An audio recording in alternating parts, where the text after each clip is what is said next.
What's up guys, welcome back to the channel. If you're new here, be sure to hit that subscribe button, hit the bell so you get new notifications of all of the projects that I'm working on. Today we're just standing in front of our Red Sea Reefer 350 again. I didn't scrape any of the glass or anything like that. I wanted to show you guys how everything looks. It looks like I'm kind of due for a water change. Ever since placing these frags down here, this is a GSP Green Star polyp. I kind of left it on a rock and it kind of encrusted on the rock, and I wanted this rock to just be all GSP. But since I put these frags on the bare bottom right here, it's just collecting a lot of detritus on the bottom right here. All of my rocks, they're up on under gravel filters. If you look closely, you can see right there. They're just sitting on under gravel filters just to lift the rocks up and help with flow. So I have wave makers pointing down, and all of the gunk and stuff, it gets pushed out to the front right here where I can kind of siphon it out when I do a water change. Now with the tank today, I didn't do any scraping or prepping to do the video, so just to show you guys how it looks if I don't maintain this for a week or so. You can see algae on the glass right here on the side. Since I put it next to the wall, when I did that, some people made comments that it's going to be hard to scrape. And I told him I can always stick my hand in there and scrape it off, but yeah, it's just a hassle. I use this tool right here. It's called a flipper scraper. It has a metal blade on one end where it makes it very easy to scrape algae. I can demonstrate for you guys right here, because you can see on the glass right there next to the Space Invaders. It's a nice thick buildup of algae. Oh man, it's a thing. Like, if it's too close to the glass up top, you can make a mistake like I did right there. Just plopped it and then it just like shot a bunch of water out up top. So I was wiping it up real quick right now. So I'm going to move this scraper over to the side.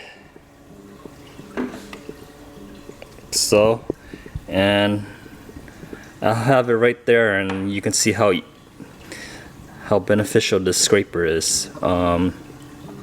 It's cool if you guys have scrubbers like this one right here that I repurposed to put the Montipora caps on. But if you're on top of everything, the scrubbers work fine. But if you just let off on a couple of days, this algae builds up pretty thick, and it's gonna take a while for you to scrub it off. This metal blade makes it way easier to scrape off the algae. You can see that. Just a couple swipes, and it should be all clear. Now I hate these frag racks up front because it prevents me from cleaning the glass. But with the Red Sea Reefer 425 XL, I'm hoping I'll remove all of these frags, and then this show tank could be a show tank again. Now today I really wanted to go over the Refugium, because I've been getting questions if the Refugium light actually grows cheato. But quickly, I'm just gonna go over some new things that I plopped into this tank. First is the Montipora cap red. This one was in my Lagoon 25. I originally had a big giant piece, and when I was moving it, it broke into a million pieces. And what it's on right now is a one of those cheap mag floats. It's a scrubber. It has magnets on both sides. So I just mounted the Montipora cap onto that scrubber, and then I put it I put it on the back wall like that. Hopefully within time the Montipora cap would just cover that entire magnet piece and just look like it's levitating out in back of the tank. Now I added this Celopora. It's one of the easy SPSs. It's kind of like branching out like a broccoli, I guess. And I started with one from Aqua SD, and it was dying, and we were trying to salvage it by fragging out the small pieces. And out of the 3 small pieces, I got 3 big chunks like this after a year. I added that to the tank, and then I added this bubble coral that I got from OfferUp from a kid. Forgot how much I paid for it, but I think in the Lagoon 25 it was getting too much light and it was kind of bleaching out, so I just moved it over. And here's James. He's always curious and begging for food when I'm in front of the tank. But anyways, that's all for the new additions to the tank. I wanted to go over the Refugium. So here's the operating room for the Red Sea Reefer 350. I have a NIOS 160 skimmer. It skims pretty dark, and I have it on during the day only, and at night it's just off, just to save on power consumption. It takes about 18 or 30 watts, I forget. And the UV is also timed to go on during the day. I have solar power, so I'm just trying to take advantage of that.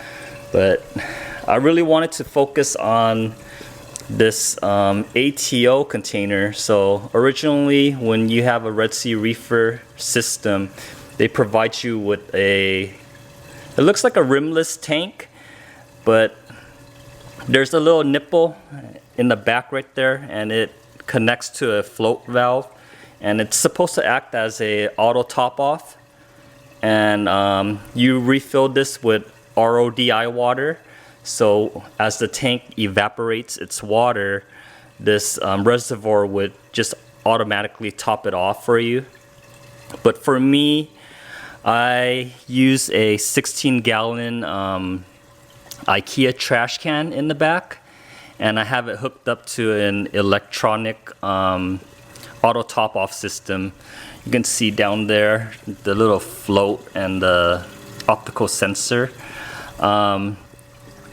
I have that in place. So with this reservoir right here, I have some videos in the past where I drilled it, and I put a bulk valve and I put a pipe through, and I wanted to make it as my refugium, a refugium to grow cheato, so it could absorb all of the phosphates and nitrates and things like that. And I've had a lot of questions with this light. It's just a nano tank light, and at the time when building this, I just made an assumption that this light would be enough to grow cheato, because I watched one of Dave Nanotank's videos on growing cheato, and he's telling me that this stuff grows out in the ocean and you don't need specialized grow lights. It's just out in the ocean and it's absorbing white light. So that's the reason why I picked this nano light. It wasn't that much. I believe it was like $10 or $15. And for several months now, I forgot how many months, but for several months now, I added a like a golf ball size chunk of cheato in here. And originally it was not growing at all. It was because of my light schedule. I had the light schedule going on and off with my AI prime, and that was not working out too well. So when I had that light schedule, I don't think this light was able to compete with 3 AI primes. So I was getting a bunch of issues with dino and algae on the rocks, where it's like really slimy and sludgy grime on the rocks. So I talked to you guys before in the previous video where I dialed down the light schedule 3 hours, and for the Refugium light I let it turn on for 24 hours. So at night when everything's off, this thing is still running and the cheato is like doing its work and absorbing all of those phosphates and all the things that algae wants to thrive on. So the tank is kind of filling up with cheato. I haven't trimmed it out yet. I wanted to just fill out, but I have some issues with my setup currently, where I used a bunch of pond matrix on the bottom. In hindsight, I should have left it as a bare bottom, because with the pond matrix, it's just collecting a lot of gunk and I need to siphon it out. And to make my life easier, I think taking out the pond matrix would like take away a lot of the maintenance aspect, because once the water's getting in, I think some detritus is still getting through, because I'm not 100% on top of my socks right here. You can see it overflowing, so all of that gunk is just bypassing and it's just getting into my sump right here. So I need to be on top of my socks and everything. So detritus and things are getting into the reservoir, and because I don't have wave makers and things like that in here, I see cyanobacteria building up. You see the purple back there. So I need to do a lot to kind of correct this. First, I want to remove all of the pond matrix, make it bare bottom, and we'll see how the flow is. And then if it's still having an issue with cyanobacteria, which is this purple stuff growing, I'll probably add in a little pump or something like that. But yeah, it's just an ongoing adjustment, I guess. But to answer the question several of you guys had with the light, if it works on growing cheato, it definitely does, but it only started growing and thriving when I set it at 24 hours a day. I believe it was just competing with the 3 AI primes. So having it on 24 hours a day or a reverse schedule would give the cheato an opportunity to use the light to absorb all of the phosphates and everything. But overall, I changed that schedule about a month now, and I could see drastic improvement in the tank. It used to be so crazy where my rocks would keep getting slime on it or dino on it, and my glass would be filled with brown algae when I come home. So I would scrape it at night, go to work, and then come home and the whole glass is filled with brown algae again. Right now it's looking okay.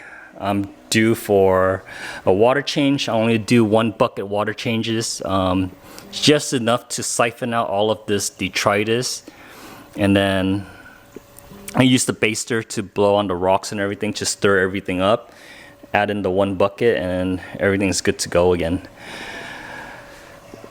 Well, that's it for this week. I just wanted to answer some of the questions with the Refugium and the lighting. And I have some new products coming in.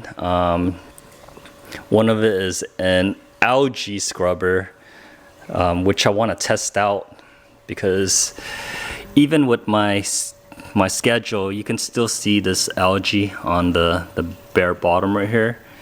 It receded, but I want to see if this new product would help me out. There's James again. He's a very interesting fish. He's like a little doggy, and he shows his emotions through his coloring and patterning. It could just change at will. Be sure to update you guys more on this guy. He's a really picky eater too.